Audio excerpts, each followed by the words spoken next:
Hey guys, this is Aaron here with Sellers Arena, and in today's podcast, I've got a special guest with us here, Brent from AmzPathfinder. This is maybe a little bit strange for you guys because they they're a digital agency just like ours, and we're kind of bringing them on. But one thing that they do that we haven't really dived into yet is the DSP ads, and it's something that we're just getting kind of an initial understanding on. So I brought Brent on to kind of just go over different elements of the DSP and potentially when to consider DSP ads. So yeah, I'll let you go ahead and introduce yourself, Brent, and appreciate you being on today. Sure. Yeah. Thanks, Aaron. Thanks for the invite. Super generous. Always happy to go on shows, talk to people. Maybe your viewers don't know this, but the reality of the PPC industry and Amazon is it's really small. And Yep. we pretty much all know each other. We bump into each other at conferences. We see each other in Facebook groups. So it's a good incentive for people not to be jerks, but it also means that we all kind of know each other.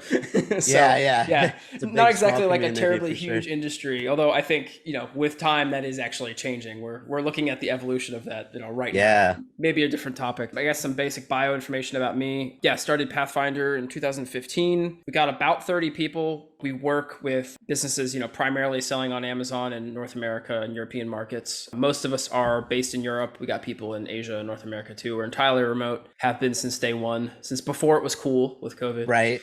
And yeah, we do DSP and several other like ancillary services. DSP does make up, to be totally transparent, a nice chunk of our revenue, but it's not a majority. There's other agencies out there that I know do a tremendous amount of DSP, and I learn a lot from those people. I know enough to be dangerous and enough to hopefully share some, pointers with the audience and field any kind of questions you might have. We can have a good discussion here. Right. Yeah, for sure. Like you said, it's a big, small world in terms of the Amazon space. But like you said, we're all kind of a more close knit community than one would think, right?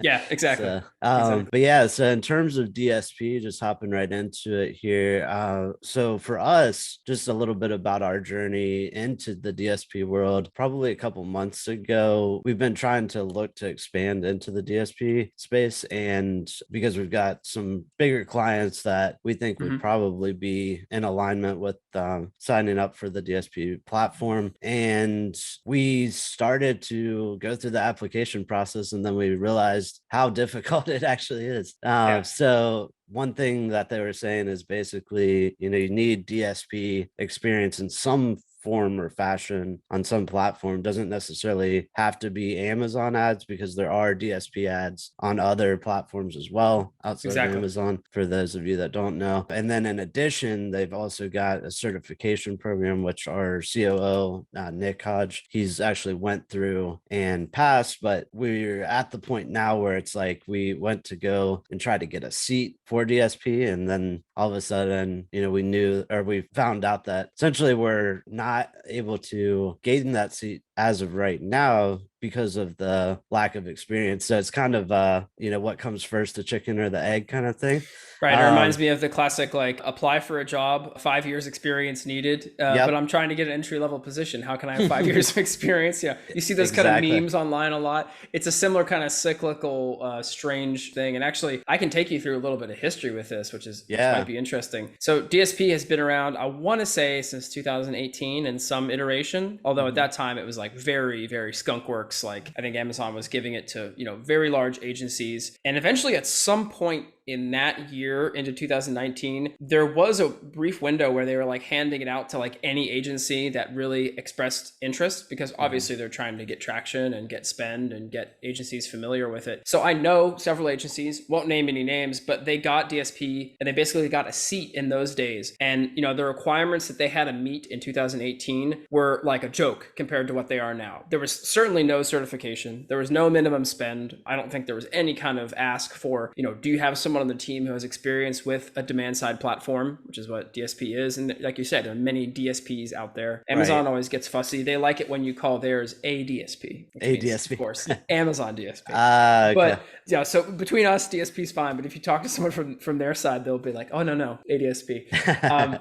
So essentially, like, those gates weren't in place. And then so there are agencies that have a seat that were basically grandfathered in, and they just happen to fall into line and get in there at the right point. And some of those agencies that I know personally, they barely even run DSP, but they do have a seat. They have it for like 6 or 7 of their clients. They spend a couple $1,000 a month for each. It's not really like a big deal, but they still do it. And Amazon is not going to revoke access to that, because yet again, more spend, more adoption is good for them. It's just that those agencies probably aren't devoting the level of resources that we're now trying to, and it sounds like you're gearing up to do, to be like serious about it, because we see it as like one of these platforms we have to be on and clients are requesting it. Right. However, the way that we got DSP, I'm happy to share this, is through a basically like I don't want to call it like a reseller, but like a licensed distributor. So there's a period of time, and I think that still is the case now, where there are larger agencies that have DSP seats and they're able to like give a sub license to other agencies. Right. So the one we work with was Channel Bakers. And actually, I have nothing but great things to say about them. I mean, I don't really know much about them as an agency. I know that they're, I think, based in Utah. They've got some West Coast offices. They're,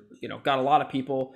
Right. And the people I work with there during like the time that we were working with them for DSP, they were like always really helpful and really nice. So like basically how it works is they have different tiers, but you can get a percentage of ad spend that flows through your DSP, goes to them for their trouble and time, essentially. And they have different packages. I don't really know what they are now, but they have a certain amount of hassle that they're willing to go through to help you as another agency, right? So if you have questions, they'll answer them. They have a rep they can elevate things to, and they can help you with insights and build outs and stuff. We don't have that arrangement with them anymore. They basically said, hey, you guys, just go on your own with this DSP instance. I think we were just too small, actually. And they were like, hey, enjoy, have fun. So we effectively have our own seat, but it's not like seen that way by Amazon, although we have complete control over it. So we kind of like sort of lucked into it too. We didn't ever technically apply past the process of applying with Channel Bakers and working with them. So that's just some like behind the scenes politicking on how it works. Yeah, I know that technically to get our own seat, we have to meet a spend requirement too. And Amazon has different levels for this depending on the marketplace. The US is the biggest. And then you have like UK and Germany, I think, are the two others where the requirements are like reasonable. But I don't think we reach those in the EU for sure. But yeah, that's just some of the, it was like 25K a month. But for the US, I think it's at least 100.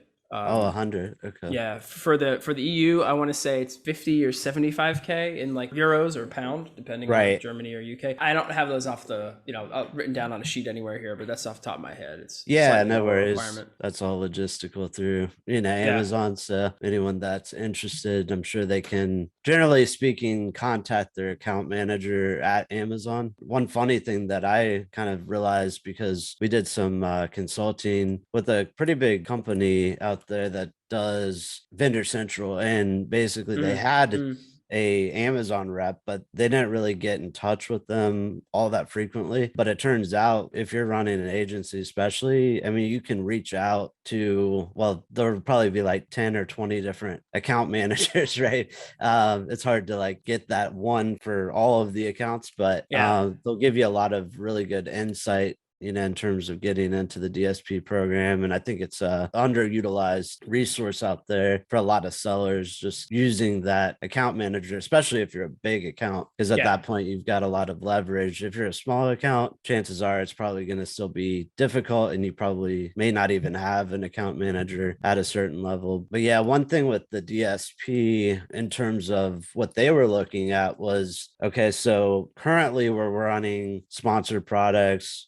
I think they're running some ASIN targeted campaigns. They're running a little bit of display ads. They're trying to expand into video. So from our suggestion, at least at that time, I mean, my thought was really that, okay, you've got a lot of room for growth just in the standard advertising space, right? Even though you are spending about $100,000 a month currently on ad spend, you're probably not quite ready for DSP just because you have so many other growth opportunities outside of that. But I'd like to see your take from someone that has that experience from DSP. Do you generally see that people have really like maxed out the sponsored display before trying to dive into DSP, or what's a good progression from an account perspective in your opinion? That's a really good question, Aaron. And I think that insight is keen, actually, because we have certainly told clients who are spending substantial amounts, let's say anywhere from, 80K USD plus is what I would call like a pretty, larger account for sure. Like a lot of money flowing through there. Right. And I'm talking about advertising console. They're focused on the ad types that we have all available as 3P sellers, and to some extent, vendors. I think there's pretty much parity there now through the ad console. And we have certainly advised clients in that situation, underutilizing things like video, sponsored display. It's probably the biggest call out. Right. Not only because it's like getting so many features, but because sponsored display is effectively like the little brother to DSP. And a lot of the things that we see in DSP come in a simplified, and I would say like watered down, but it's not to say it's less potent or less useful, but just simpler form in sponsored display. Right. They share a lot of the same ad inventory. A lot of the targeting types are there. A good example that's probably worth highlighting is like people were always so hot for DSP because it was the way that you could do remarketing or retargeting, right? And you've seen this for sure, Aaron. All these companies and maybe individuals who are on like social media, like flexing on DSP, like, yeah, we got 17 times return on this crazy campaign, man. It just killed it. Our clients are millionaires now. Well, in actuality, those are just retargeting campaigns. So yeah, you're just basically reaching out to people who are, already purchasers. If it's like, a consumable product and you're saying, hey, buy again, pretty easy to make that sale. Or you're reaching out to people who are looking for a durable product and they've already been on the page. They're already, product aware, solution aware, whatever you want to call it. And so those people are hot to trot, right? They want to buy. Right. And of course, you're going to get a great ROAS on that. Now, does that look sexy on social media? Absolutely. Is that a good use of your money in many cases? Yeah, I think so. But that is like taking the 3% of what you can do with DSP and saying, this is DSP. When in actuality, the universe of what DSP encompasses is far greater. So there's an education piece that needs to come first, because a lot of clients are focused on that retargeting aspect. Yep. Certainly that's a great way to start because the ROAS is there and the use case is very clear. But then you need to educate them about the middle and top of funnel and like move up that value chain so they understand, oh, wait, I can get videos on like mobile devices and I can get seen on a Twitch audience. Right. Or I can like market something that I have sold in Whole Foods to people who are Whole Foods shoppers based on an audience that's built through DSP. It's like, this like, mind shattering moment for them. Like, what can I do? It's not just retargeting. It's much more than that. So to go back to your like original question, who is it right for? Yeah, I think you need to max out your potential for sponsored products, sponsored brands, and sponsored video first, and then examine what is working for us in sponsored display. Which of these audiences that we're targeting with what I guess Amazon now calls contextual targeting, they just changed the name like this week, which is basically like what audiences, people in market, moms looking for baby formula, like you can target pretty specific categories. Which of those is working well? If some of those are working really well,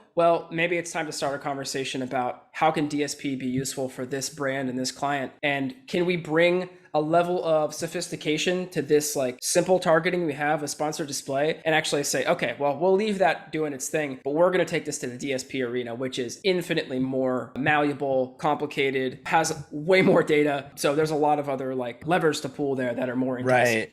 More nuances. You're right. It's like build the base with sponsored products and everything. Don't leave those stones unturned because those are easier wins actually. But when you've hit your head on the ceiling, maybe it's time to really look at DSP seriously. And that's a conversation that needs to happen with education on both sides. Like brands really need to understand what they're spending on. Yeah, definitely. Yeah. And the one thing too is in terms of just, I guess as a company, right, they were very conservative in their spend and like making sure that they had a certain ACOS and everything like that, which is great. But I think that when you're looking at DSP, it's almost like an undertaking that could be a little bit scary for some because it's like you're putting out a billboard out there and it's like the top of the funnel where essentially it's just creating a lot of awareness out there, right? Initially from the DSP perspective. So it could be a little bit of time before you actually see that real return on ad spend, right? Like it's takes some time to actually see the fruits of the labor, so to speak, of creating these DSP campaigns. And a lot of times people freak out because they just spent tons and tons of money. From what I've heard, experiences in the past, it's like, and that's something, or that's a conversation that and this is where the education part is still so important. Difficult. Yeah, I mean, I guess there's a way to break it down, right? You have like what I would call low funnel, almost like direct response, because people are clicking and buying. And that's what everyone is so trained and accustomed to with sponsored products and the related ad types, right? We're all like, oh, look at this attribution, look at this ROAS. We're going to evaluate it on things like ACOS and, cost per click and,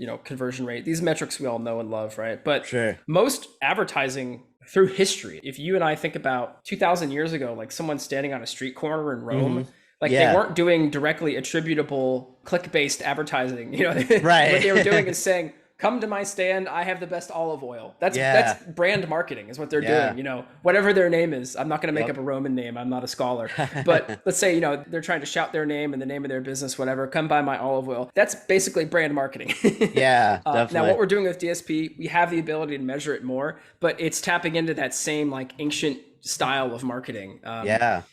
Maybe I'm making it sound really cool, but the idea is that you are going for the brand awareness. You're going for a wider audience. The distinction to make, I think, is people searching on Amazon, you're tapping into demand. So someone's saying like, you know, blue running shoes, or like, I don't know, something in the room here with me. Like I have a cactus over here, like a cactus stand or a cactus, planter. Right. That person is very clearly looking for something. DSP, you are going and finding people. You are going to them. So they're in an audience of like women who are 35 and older with children who live in the Midwest. Okay, great. They're people who are iOS users and have an income over $100,000 a year. Okay, great. So we're segmenting these audiences, we're approaching them and building these things, and then we're coming to them. So of course your actual return on investment is going to be lower. When you're seeking people out to make them aware of your brand, they're not already looking for a solution. You're presenting something new to them that they've maybe never seen. And that can be great. I mean, we've all had instances where we've looked at an ad on like Instagram or something and we're like, this is like really relevant to me. I actually want to know more about this. And we've all had experiences where the opposite happens. It's usually the opposite, quite honestly, right? You're browsing, you're looking at YouTube, some ad comes up and you're like, I do not give a damn about Nescafe. I'm sorry. That's my experience here on YouTube in France a lot. You know, it's things are advertised to me in French, and like, you know, I only have recognition with some of the brands. So that's an important distinction, I think, to make, because basically, well, it kind of goes to actually understanding your audience, right? Like in your demographic and your psychographic marketing 101, right? But one thing that I find that is severely underutilized, and I don't know if you have the same experience with people that you've worked with in the past, but I'm always making people aware that they have instant access to a lot of that information directly through the brand analytics or right inside of Seller Central. So it's like now all of a sudden you've got data that you can use directly from Amazon that's going to at least give you a ballpark of like what, you know, education level is your customer at, you know, what's their average household income, are they male or female, are they married, are they single, you know, like different factors that you can kind of leverage initially to really start to build out that ICP, which is like ideal customer profile, I think it is. Sounds about right. But basically it's a way to map out, you know, who your ideal customer is. And then now all of a sudden you've got a target to go after and you can start to advertise directly to them. But to your point before about how it's more like kind of a unattributed form of advertising in a way, it's much like, I kind of think of like a billboard, right? Because you're going through, you're driving, you might see Coca-Cola over and over and over again. Do you think Coca-Cola knows that because you saw their billboard in Boise, Idaho, that, you know, that's the reason why you stopped at the 7-Eleven? And you get a hankering 2 hours later, you're like, I could really use a Coke. I wonder why I feel like I don't know why this is. I think just imagine that icy glass with the cold pouring, you know, you get in the movie theater, you see that before a movie, you're like, oh man. So these brands, I mean, they're just investing insane amounts of money just from that awareness standpoint. And you know, a lot of it isn't attributed directly to that sale. And it's significantly important in the long term because I think the average is like 6 to 8 exposures, I want to say. I've heard similar figures before you build familiarity or trust. And you know, that's true for most brands. Okay, let's be honest. We're not Apple, we're not Nike, we're not Adidas. Like, at least my company's not. You know, people don't see Pathfinder logo and they're like, oh yeah, of course I know them. You know, they might have a passing familiarity with them seeing us at a conference once or like a webinar. And that's true for most Amazon brands too, with the exception of like, you know, some Amazon native successes. The biggest one I think of is Anker, right? That electronics company. They even have their own agency now. Like they have a huge line of products. They have, you know, dozens of employees, hundreds of employees in China and America. They have brand awareness. But like how many Amazon brands that started on Amazon have that? Well, you can help build that that, especially if you have narrow targeting and a good idea of who your, what you call it, customer profile is. ICP. Yeah, if you have a good solid notion of who that is, I find that when we ask clients, a lot of the ones that run bigger, more successful businesses, that is on and off Amazon, they have a pretty good idea of who's buying their stuff because they've done the legwork to actually talk to them and say like, okay, well, what can I improve? Like, how does this work for you? Like, who is this product for? For new products, of course, it's a little bit more up in the air, but if something has hundreds, thousands of reviews, usually got some history, they have an idea of who the customer is. At least they should. So that kind of like polling of the client is helpful, along with the tool that you mentioned. I cannot remember the name of it for the life of me, but I know exactly which one you're talking about because it is in Brand Analytics. It's also somewhere in DSP. It's like the same thing. You can find it. But yeah, it gives you that information. Oh, you're talking about inside of the Brand Analytics? Yeah. Is it called like something demographics insights report or something? I think it's called demographics or it's just listed after you go to Brand Analytics. Then inside of there you go shows how often I use that particular thing, but I remember because that's been in DSP for a good while, maybe under a different name. And I remember when I had Amazon rep that first sent me like a screenshot, she was like, check this out, this is coming to Brand Analytics. I was like, we've had that in DSP for like years, like I'm getting excited about that. So some things do come early to DSP, right? But not everything. A lot of the things we have in Seller Central now are an absolute godsend compared to what it used to be years ago, right? But if I could interject about the attribution, because this is,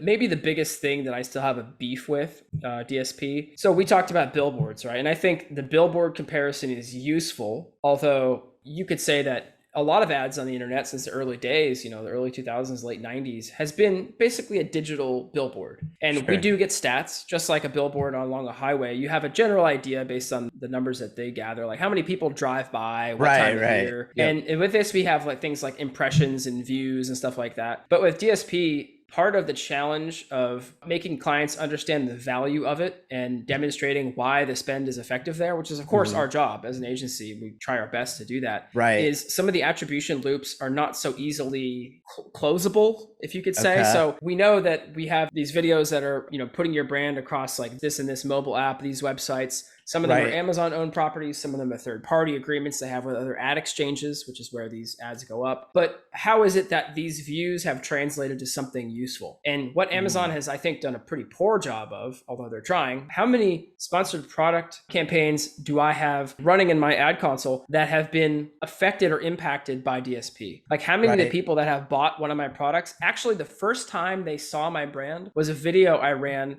3 weeks ago that they watched on their phone on foxnews.com or something. It came up. And now Amazon has this first party data and they've determined that this person is the same guy who watched that video and now he's bought my product because he clicked on an ad that I ran 3 days ago. That is a very, very hard question to answer. Definitely. But Amazon is trying their darndest to like figure it out. And we do have a lot of, I would call like deduplication of data between DSP and the Seller Central side, because you can put like your token ID in DSP and it'll deduplicate the sales. So they're, correctly attributed between the two. But that like full, top to mid to bottom funnel picture is not easily distinguished still. There's more and more reports that come out of DSP that help with this. It's like a puzzle where we haven't really filled in some large chunks. I think Amazon's proposed solution to this, and to be totally clear, we don't actually have access to this yet. I'm working on it. I think we're going to get it pretty soon, but it's called AMC, Amazon Marketing Cloud. And this is basically Amazon opening up their database of all the different actions that shoppers have taken. And they do have a tremendous amount of information on all of us, which is one thing to maybe note, because they have all this first party data and history. And they can also tie together, making reasonable guesses like who is who on what platform and how that is the same person and track it across. And you're able to write SQL queries, like databasing queries, and pull out information from AMC. So this allows you to kind of see into the matrix a little bit. I've talked to people who have used this. We have some people on the team who know SQL. We just don't have access to it yet. So unfortunately for your audience, I can't speak to it with a great degree of authority, but it's really the glue that I think is going to tie together some of these other attribution pieces and will ultimately be what allows us to demonstrate a longer term value from these higher and mid funnel campaigns on DSP. And then that means that the clients are more reassured. They understand how it actually contributes downstream. Because like you said, it takes time. It's not something that you run DSP campaign 1 week And then 2 weeks later, you're like, wow, look at that brand lift. It was huge. Yeah. our searches just went like this. Right. Not exactly. Not exactly. It's more like a locomotive. It takes time to like get up to steam and like start moving. And you know, the algorithms for spend and how it adjusts need time to adjust. I hope that's somewhat a cohesive narrative for where I think the attribution is. Yeah, it's definitely insightful. I didn't know about the marketing cloud. I have heard about the marketing stream that they just came out with. Yeah, that's even newer. Yeah. And I don't think that touches DSP, but it probably will one day, but that's a really exciting development too. Yeah, for sure. But yeah, I mean, I guess like all of this really does tie back to almost like a more philosophical discussion, right? Because at the end of the day, and what really frustrates me a lot of times that I try to get across to like all the potential clients and people that I work with, and sometimes I'm successful, sometimes I'm not. But the main thing is like the customer lifetime value and like building a brand. Because in Amazon, I mean, I got started, I don't know about you, but I got started back in the time where there wasn't a lot of competition. You could like literally just launch anything, launch an auto campaign, and all of a sudden your PPC was killing it, right? Yeah. So, but we're in a completely different marketplace at the current juncture, at least in my opinion. Absolutely agree. Yeah, the golden era is officially over. The salad days have ended. Right. Yeah. And I mean, you just see it by at least like, Amazon search results being littered with those quote unquote Me Too products, right? Where it's like the same exact thing over and over again with a different brand name, which is okay, right? I mean, at the end of the day, pretty much most products are all probably sourced from a couple or a handful of manufacturers, and they've got their own brand names and things like that slapped onto them. But the point of it though is like, okay, so as a Amazon seller, as an e-commerce brand, I want to make sure that not only am I getting a good return on my ad spend, right? Like in the short term, that's very short-sighted in my opinion, is just looking at that though, right? Like, because you want to look at it as a whole and what's my overall customer lifetime value? Like, am I getting people on subscribe and save? Like, you know, what is this actually translating to in terms of my brand growth overall? Even if I have to break even on ads, for example, like that's also another thing that, you know, a lot of brands can struggle with. They want to always optimize for profitability. But from my perspective and just things that I've learned, you know, throughout the years, throughout running business, I mean, it's really all about that long-term play versus the short-term, you know, benefits or gains. So that's where I see, like with DSP, that's where the mind shift really has to come into play, is that, okay, this is an investment for my future. It's not something that I'm necessarily going to ROI on, you know, day 5, right? Like it's going to take some time, but over time, by putting in that money, by putting in that investment, same with paid ads and getting organic ranking and stuff like that, same type of deal, right? Like you're investing in your organic rank rising on Amazon. It's very difficult sometimes to extrapolate exactly what the ROI of something is in an immediate case, right? But like over time, you can start to see that big lift. And like you were saying, and that just kind of goes to where I think Amazon is going in the future. And it's like just being more and more restrictive over the brands that are actually able to sell on the platform, right? That's why they've introduced things like brand registry, and then gating access to a lot of things based on brand registry. But that's funny, because then we see this like flood of, you know, let's just call it what it is, like a lot of sellers who are from China who have very generic or like random sounding brand names, and now those are overwhelming the patent and trade office, and they're like trying to get all these guys in the door, and like, because they want to get access to brand registry. And do these brands have any staying power? Maybe not. We'll see. You know, some of them will definitely rise to the top, but many will fall or fail. And that is kind of the infinite shelf problem that Amazon almost has, because they are the everything store. They have a huge catalog. Sometimes, put this way, in the Wall Street Journal recently, they were like, searching for something on Amazon can be an exercise in despair because it's like there's too many choices. Like, what do I do? You know, the human brain is overwhelmed, and we're like, what's the difference between 1,000 5-star views and 1,200 5-star views? Is there a difference? Does it matter? Like, are they legit? Like, all these questions come up. Back to what you were saying about the attribution, I think this is still an interesting. I have so many threads I want to like try to pull together with that. I had one. Let's see if I can pull it back into my head. Yeah, basically, I think the mature brands that we work with, or the people that have a longer term vision, when we talk to them, we try to have more conversations these days about like, how did Q2 go? And what are you doing for Q3? Not just like, how was June? What are we doing for July? because that's more like, let's call it like micro, near term. We want to be able to zoom out a little bit with them and like have some idea of the business plan and like what are they budgeting per month and how are they budgeting it. Our bigger, more successful clients, they don't just have like, what's your ad budget? Oh, okay, it's 25,000. All right, cool. Right. It's just all in on sponsored ads. Like they don't have, where's your Facebook? Where's your Google? Where's your TikTok? How are you splitting these things out? And I think maybe the way to think about it on Amazon is, okay, cool. Well, 80% of our spend is going to go to this bottom of funnel, but we're going to incrementally increase, let's say 15% to some DSP and then another 5% to some kind of like Google to Amazon experiment we're running or something like that. And they have an idea. Here's our ad budget. We've allocated for this. We have a financial projection. Here's how we're going to deploy it. And here's what we expect, reasonably to get out of this in terms of return. And then something like DSP, well, like we just talked about, harder to measure, but this has longer term implications that can and should be measured by whoever you're working with to the best of their ability. It's not perfect, Right. I want to dispel the notion that any kind of attribution is perfect. Even what you see in Advertising Console is not 100%. Amazon is giving you the best that they can. Yep. And they're missing things, and guaranteed that your agency or you are missing things too. That's just the way it is. It's never 100%. But we can get pretty close, close enough for purposes of projection at the quarterly and monthly level, right? So that's the approach we usually see and like to participate in, I guess, if that makes sense. So we've talked a lot about just kind of the entry point into DSP, a little bit about kind of like how the ad types are displayed and how it's like the top of funnel. But I guess from your perspective, like if a client were to come to you and they were saying like, we're ready to go with DSP, like what does that ideal client look like for you and your agency if you were to bring on someone with DSP? Yeah, that's a great question. Man, I wish I had Melody for my team. She's our DSP pro. She would have a really good answer. I will say this though, like first of all, we want to do an assessment of their sponsored products situation, right? We want to make sure, if they're coming to us with DSP, obviously that means that they're solution aware and they're to some extent like problem aware. Like they know, okay, DSP is a thing. I've heard about it. It's cool. Like we want to try it. Have they maxed out their potential in sponsored products? Like we talked about earlier. Because if they haven't and there's stones unturned, we may tell them, hey, go set up these campaigns, tell your agency to go do this, tell your guy to do this, or we could even work with you and help you if you want.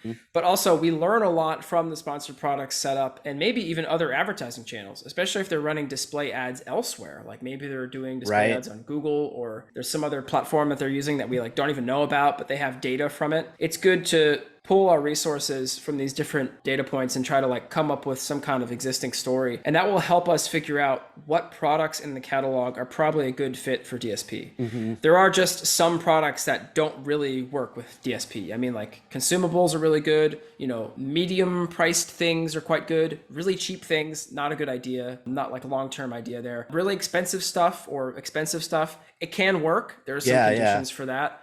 Durable products, those also can work, but there's more conditions for that, to be successful. It's a question of like, what's working? Are they maxed out other places? What products are the right fit? And then we start to evaluate what kind of setup we would do if we were to work with those products. So how much money would we want to devote to something like retargeting? We definitely run that as part of the mix. Do they have video assets or other creative assets that are nice and high end and premium that we can use for, wider display ads? Are we going to advertise mostly what's called like, first party Amazon ad sources? Are we going to put a lot of that to 3P? So it's like out on a wider, maybe less relevant, but cheaper network because you're getting traffic at scale at that point. And then maybe the most important question for DSP is, what unique audiences that are like first party built that Amazon has and is making available to us as advertisers can we use for this client and brand that are not found anywhere else? That's like really the biggest, sexiest thing that people are interested in DSP. You can't get Amazon first party audiences and data without going through a DSP. Like you can't just go to like Google and do it. Like it's not going to work. There's dozens of them and many of them have partnerships with Amazon. You can access them through it, but you can't go to one of those and get access to this Amazon information and audiences. Doesn't exist. So that is the real, maybe like core advantage that DSP has over a lot of these other platforms. And that's the part that we want to see. Okay, is this possible to maximize for them? And also we need someone who's committed to spending for a few months. If they want to spend for like a month, not really worth the effort for both them and us. We want to have a decent amount of spend. And I think our minimum now is like 3 months, like, Give us 3 months Yep. to really like see how it goes. You know, half of that is going to be just testing and figuring things out. Yeah, we want to spend, you know, at very minimum, I would say like 6 or 7K USD a month. Like, it doesn't really make sense to spend like 3K. It's not really again, like you have to come to the table with enough money to make an impact that you can attribute, and you have the stamina to like stick with it for a few months and really see what it's doing. Timing of the market is also to some extent important. If you have a product that does really well in Q4, it might behoove you to get a couple months under your belt and really start to ramp that up. If you have something that's good in winter, don't start a campaign in the middle of summer. Like, it's just just common sense things. Yeah. Well, actually, so when you said that, one thing that I took out of that was the fact that you were saying that you could start with maybe a slightly lower budget versus, like, let's say going to DSP directly. So in terms of an advantage of working, I guess, with an agency, right? That's kind of one advantage, that you don't necessarily have to fully commit to as much ad spend to get that seat versus yourself. Working with Amazon. Absolutely. Yeah. I don't know what their minimum is. I think it's 30K, 35K. You know, they want a bigger commitment, and they want to spread that over some months too. That's not all 1 month, I don't think. But I don't even know what their minimums are, but they're definitely higher. And that's because you know, you're working with people at Amazon who I'm assuming are earning very good salaries, and you're taking a lot of their resources and time. How much direct management they do versus an agency, I can't comment on. I don't know. Might be a lot, might be a little. I don't work there. I don't know. But you know, I know the tools we use, and there's been a lot of advancements with the API and the data you can actually get out of DSP, which is maybe another thing worth mentioning briefly. But you know, there used to be no tools that were available for DSP. Now, a lot of tool providers have DSP functionality. It started off as read-only, so they could basically pull data and make reports and show you stuff. The actual reporting inside of DSP is pretty impressive. You can pull a lot of stuff out there. The challenge is making it understandable and interpretable for clients who don't have the same level of knowledge that we do at the agency side. That's always a challenge. So for sure. Yeah, that's definitely a difficulty, even just from the sponsored, you know, products and advertising console. I mean, you can get that data visualized, you know, very easily in terms of pulling it into a database and showing it to the client. But like you said, at the end of the day, there's only maybe a few components, at least if you're sending like a PDF doc or a link to a dashboard or something like that, that the client's going to actually understand. That's where I think, like, you know, engaging an agency like yourself or like Sellers Arena after, you know, once we get into the DSP space, it's like that will allow people to kind of cut the learning curve in terms of getting that certification, because that's not easy. Number one. Number two, you've got a lot higher spend limits. And then number three, I would say would probably be just the knowledge like gap and like actually strategizing and stuff like that. It's nice to have an agency because you can knock around ideas and ask them what they've seen work. And if anything I would add to that, Aaron, would actually be DSP is not a platform where you as the advertiser, like if you're the brand owner, you don't really have access to it. Like we get asked all the time from people, can you like give us a DSP thing? We just want to run it ourselves. Or like, can we see our account? Can we log in? And the answer actually is no, because all of our clients are in the same dashboard. Our setup is not like that. So what we do, or what we try to do as much as we can, is like share things through video and walk them through on live calls and like show them stuff. I think this is something we actually haven't done very good at in the past. I'm trying to make us lean more into it and figure it out. But is very reassuring for them to like be able to see it. You know, any client that you and I have that's in sponsored products, they just log into their dashboard the same we do. There's nothing hidden from them. It's not like a mystery. That's part of the problem with DSP is it's very illegible in some way. So there needs to be a higher level of like visual feedback. And, you know, we've gotten that request from clients and tried to accommodate as best we can. Like, oh, okay, yeah, let's go in a video call. Let's do a Loom recording and show them that or something. That's the way to do it. To them, it's like another language, and like you're the translator, right? Like you're going exactly, and it's a platform they don't even have access to, so they feel like, oh, I don't have the login, like I can't go and futz around with it. And you know, that's one thing that Amazon business owners really do. They're hands-on people, generally speaking. They soup to nuts. You know, they started the business, they've done all this stuff. They usually know ads pretty well, at least, and so they don't have that level of comfort and familiarity with DSP. So it's like a bit of a black hole for them. And they feel hesitant about that. Yeah. I used to be an engineer. We called it like the black box, because you like put it in and then you don't know, or something else comes out, but you don't know exactly something what's happens going on inside. Yeah. Something.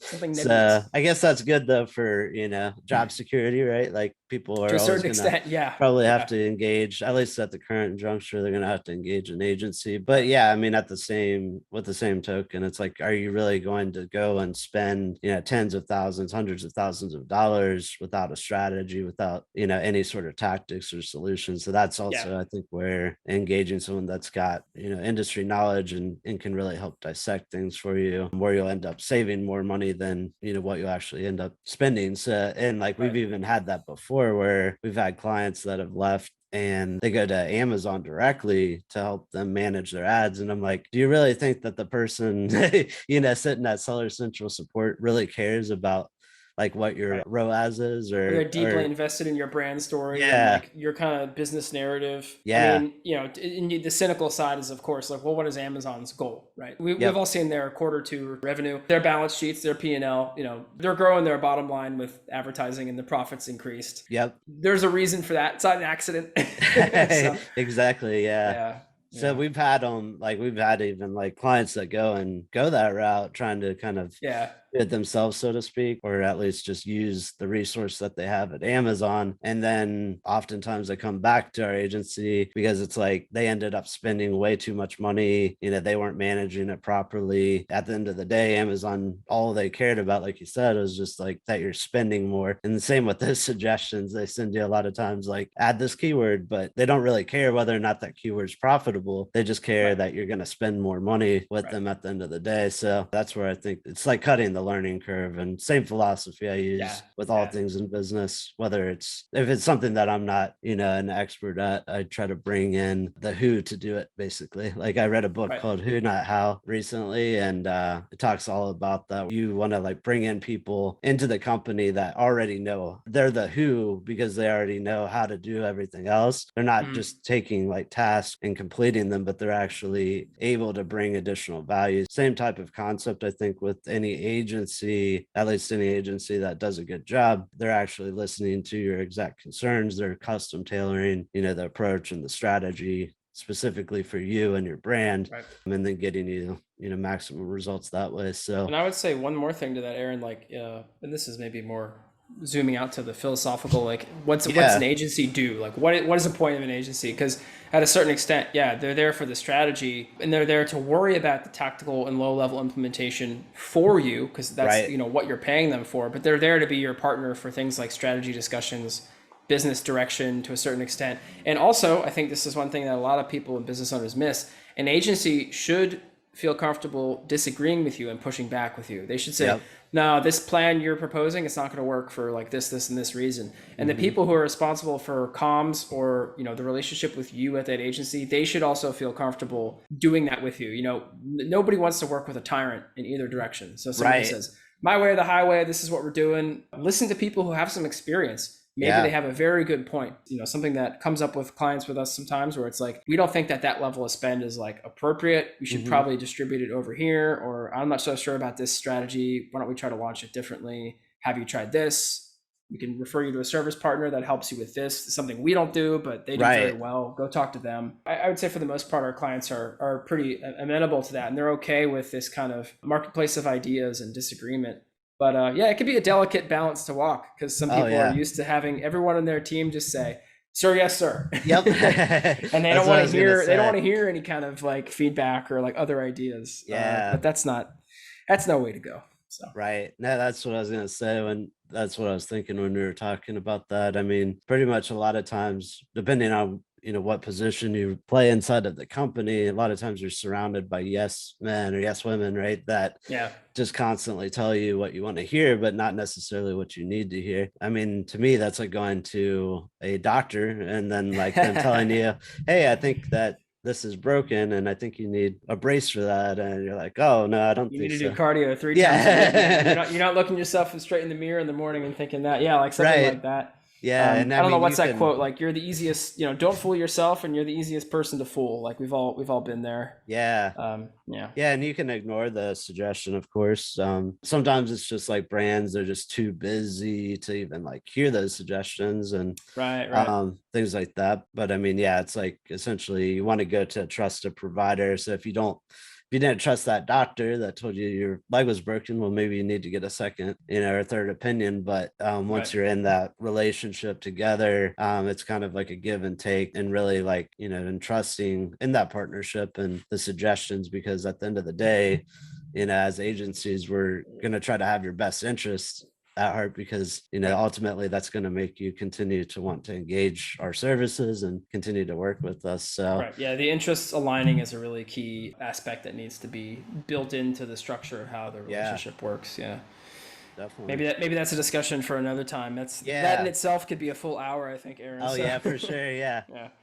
So I guess we'll probably wrap it up here. But before we go, I just want to give you a chance to shout out like your website, or where they can go to find you if they want to get in touch with you to work with AmzPathfinder. Yeah, sure thing. So we're AmzPathfinder.com, or AmzPathfinder if you're speaking the Queen's English. You can just Google that, or just go to the .com. We own the .co, the .eu, whatever you want to type in. And me personally, I did something a few months ago, which is pretty fun. Instead of telling people like my LinkedIn URL and my Twitter URL, whatever, I just bought Brent.bike. So if you type www.brent.bike into any browser, it'll take you to a page that I have set up that's just basically all my links. You can schedule a call with me there. You can go find the Pathfinder website there. You can even follow me on Strava if you're a cyclist. So everything is there.